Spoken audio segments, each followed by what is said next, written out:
Hamas is a group that is a deceptive group. When they say something, you can never take what they're saying face value. You have to understand um, how that they're using whatever they're saying to get to whatever their motives are. This is what the West has a very hard time understanding, but Israel has unfortunately learned.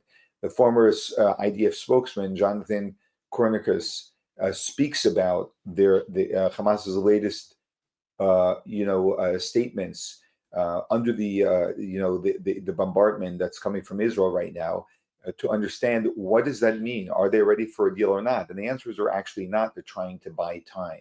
Here's what he shares about this. Joining me now is former IDF spokesperson Jonathan Conricus. He is also co-founder of Bottom Line Media. Jonathan, I want to start by asking you what you make of this latest offer by Hamas.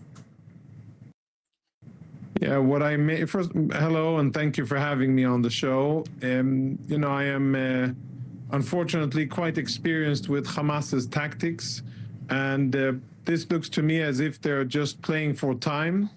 They're responding a little bit to IDF operations inside Gaza. Apparently, they are now having somewhat of an effect on Hamas. And this is the first time that they're actually making an offer in response to Israeli actions.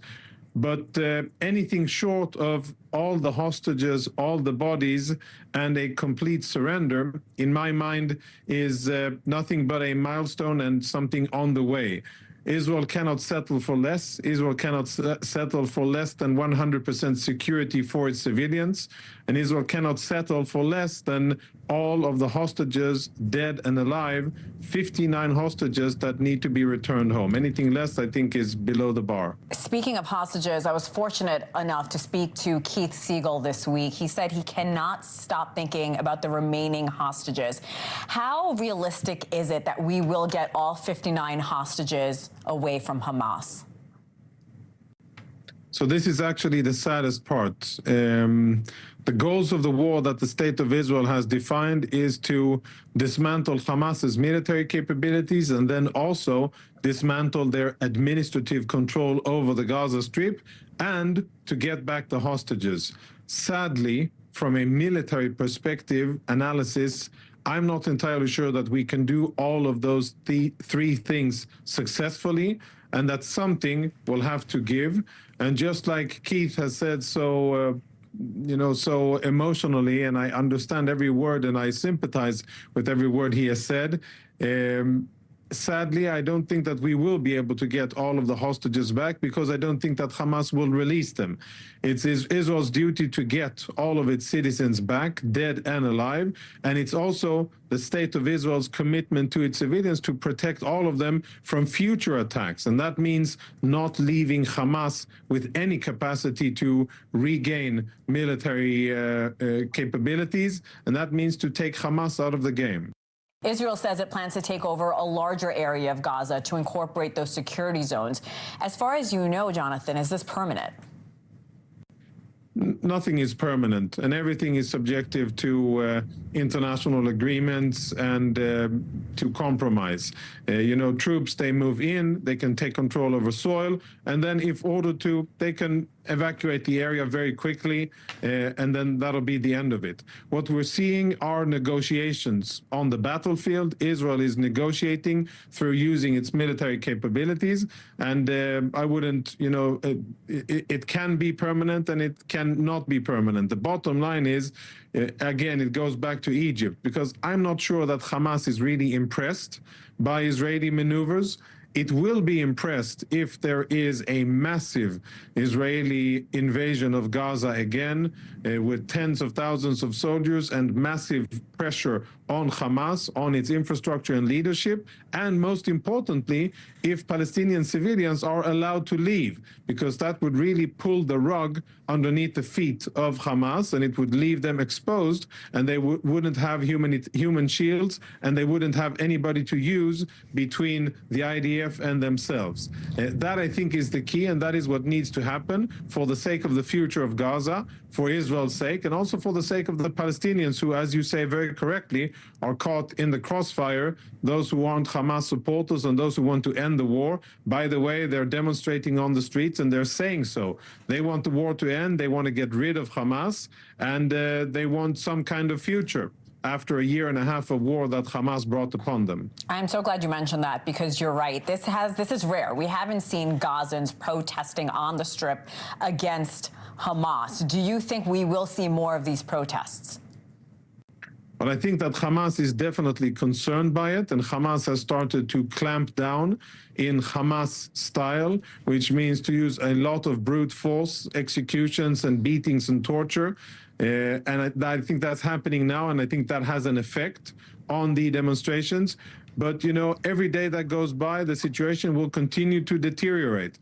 Palestinians who are stuck under an oppressive terror organization understand that they have nowhere to go and that life isn't going to be better as long as Hamas are in control over Gaza, because nothing is going to be rebuilt. So they're out on the street. Eventually, I think they will be brought to this desperate situation, and we will see more and more. We will likely see violent Hamas oppression.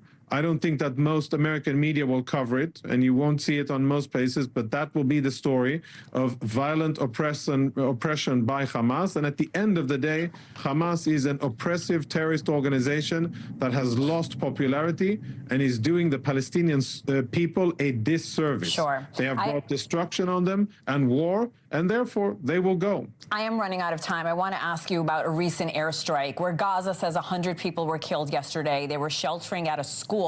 Israel says it hit a Hamas command and control center. We do know, and you said this, Hamas uses these innocent civilians as human shields. But how do you maintain public support with these kinds of images that so many people are bombarded with as well? Yeah, the images are bad, but they are not truthful. And I would suggest that people look into the newly updated Hamas casualty figures. I don't know if you know, but the last week, Hamas disappeared from their own casualty list that they have been publishing, more than 3,500 women and children from the Hamas so-called health ministry. All of a sudden, they disappeared and they turned into fighting age men, which is probably more truthful than what Hamas has been reporting all along. I mention that because I think that any and every piece of information coming out of Gaza, as long as Hamas is in control, should be vetted, investigated, and I think that not News Nation, but many other media outlets, AP and the news agencies and CNN and many others have been taking Hamas information at face value. I think that's a journalistic travesty, because this is a terrorist organization that lies and distorts. And now, when they're faced to own up to the facts, now they're correcting their data. Jonathan Conricus, I really enjoyed this conversation, sir. Thank you for coming on tonight. Thank you. You really need to hear from insiders who have been exposed to, to negotiations with Hamas for many years, and sees what's going on in Israel to understand how they operate and how they think. They are founded. Their foundation is lies. It's all propaganda to get to a certain agenda, and they are very thick-skinned, and they are happy to do what almost practically no nation in the world would ever do, which is give up life after life after life to get to their agenda, which is what makes them so terribly dangerous. And that's why when they're coming to the table with some type of a ceasefire, right? They're not interested in a ceasefire. The question is, do they need more time to rearm, to reorganize, etc., whatever it may be? The loss of lives are not a problem with them, and this is the challenge Israel has dealing with an enemy like this. What motivates an enemy like this? Really nothing.